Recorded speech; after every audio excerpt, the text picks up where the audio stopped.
السلام علیکم، ویلکم کرتا ہوں آپ لوگوں کو ہمارے اس چینل پاک اپڈیٹ 24 ہارس پر۔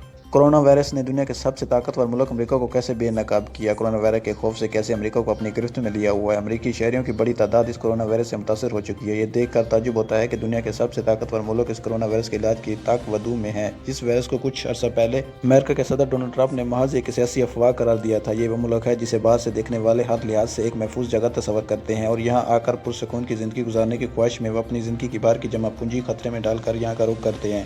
لیکن چند ہی دنوں میں یہ ملک بدل چکا ہے۔ یہاں کرونا وائرس سے 260 ہلاکتیں ہو چکی ہیں، جبکہ اس وائرس سے 19,664 افراد متاثر ہو چکے ہیں۔ ابھی کسی کو یہ معلوم نہیں ہے کہ یہ صورتحال کتنی بگڑ سکتی ہے اور کب تک حالات خراب رہیں گے۔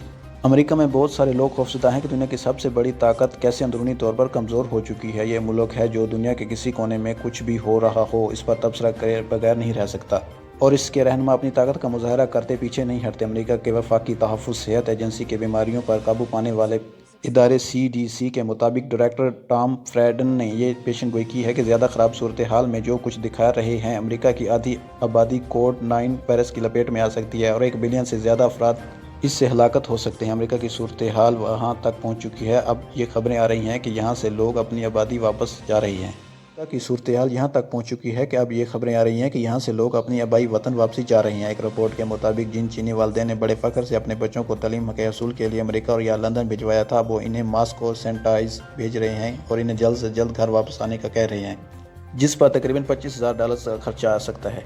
2 ماہ پہلے تک چین اس وائرس پر قابو پانے کی طاق ودود میں تھا تاکہ اموات سے بچا جا سکے۔ امریکہ میں کچھ حلقوں کی طرف سے یہ الزام عائد کیا جاتا ہے کہ یہ وقت تھا جب صدر ڈونلڈ ٹرمپ انتظامیہ ٹیسٹ کرنے اور بچانے کی تدابیر اختیار کرنے کی بجائے ہاتھ پر ہاتھ دھرے بیٹھی رہی۔ صدر ڈونلڈ ٹرمپ نے جنوری میں ایک ڈیووس میں ہونے والے ورلڈ اکنامک فورم کے موقع پر CNBC کو بتایا کہ ہم نے اسے مکمل قابو میں رکھا ہوا ہے۔ ان کا یہ بھی کہنا تھا کہ چین سے جو اطلاعات آ رہی ہیں ان کا اس پر مکمل اعتماد ہے۔ صورتحال تیزی سے بدل رہی ہے۔ یہ دیکھنا باعث تعجب ہے کہ کیسے امریکہ میں ہیلتھ کیریئر سے شروع ہونے والی کئی دن کی سیاسی گہما گہمی والی بحث آخر میں کرونا وائرس کے ٹیسٹ پر آ کر ختم